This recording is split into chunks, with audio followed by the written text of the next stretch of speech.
What's up, and welcome back to Interpreting the Stars, where today we're bringing it back to our Christopher Nolan marathon of films with his 8th film, Interstellar, which is one of the only films of his I've only ever seen once, and I'm not entirely sure why, but if I had to choose, I'd say it's probably because the film is nearly 3 hours in length, which is a bit of an overwhelming runtime if you have a life, and you can't often commit to that amount of time. Heck, when it was time for me to watch this movie on my list, I put it off for a couple days because of the runtime. But once you commit to it, it's one of those films that just kind of knocks your socks off because it's just so compelling and mystifying. So much so that it's hard to put into words, but I'll have to for this review because I'll be done with this entire marathon anon. Let's get cracking. This review is brought to you by the word of the day, anon, soon or shortly.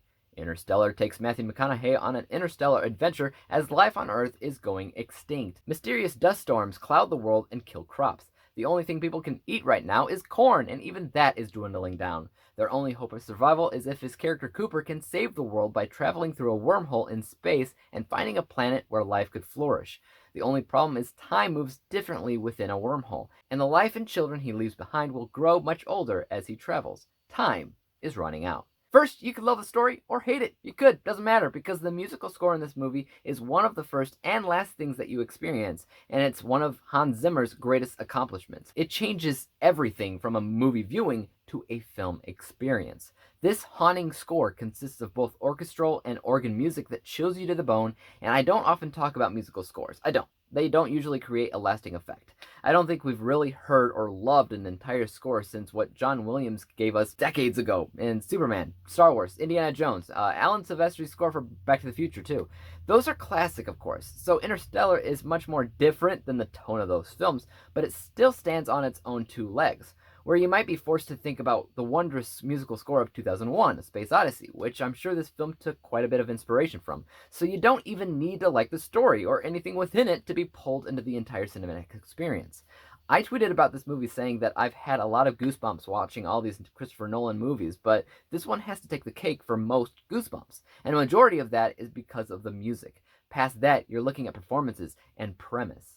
True enough, the performances were all incredibly well done and impressive. I'm not usually a huge fan of McConaughey, and I have to say that this is one of his better performances that I've ever seen, ever.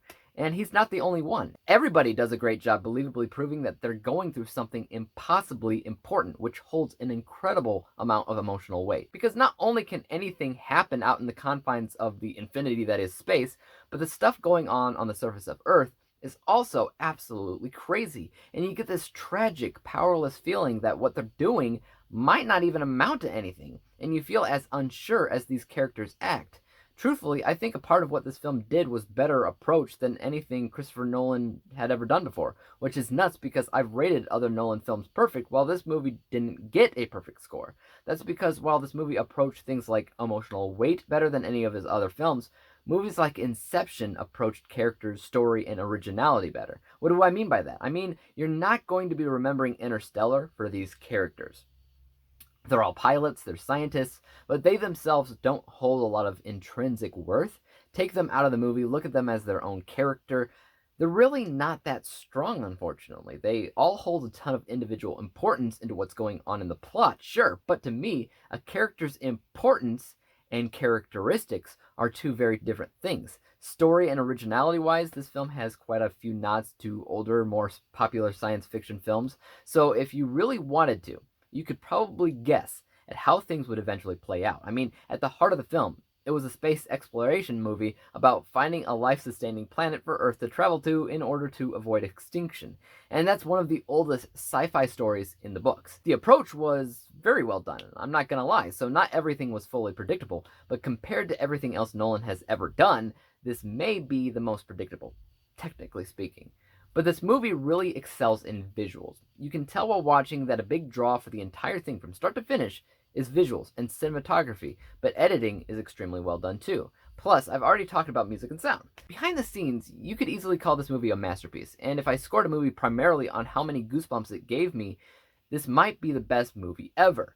But that's not how I score a film, so let's take a look at that for a second. From an unbiased vantage point, there's a ton to love here. In fact, it's nearly perfect in the technical areas it excelled in. Lots of great visuals, cinematography, editing, music, sound, acting, important story depth, basically everything. That score is 94%, and from a biased vantage point, this film gave my goosebumps, and had the most emotional weight over any of Nolan's other films, making my bias score 98%. Averaging the two scores together, we come to a final rating of 96%, 96 out of 100 possible stars, granting the film with a letter grade of A+. This is a fantastic film that works really well in Christopher Nolan's filmography if you get the chance to set some time apart to watch it.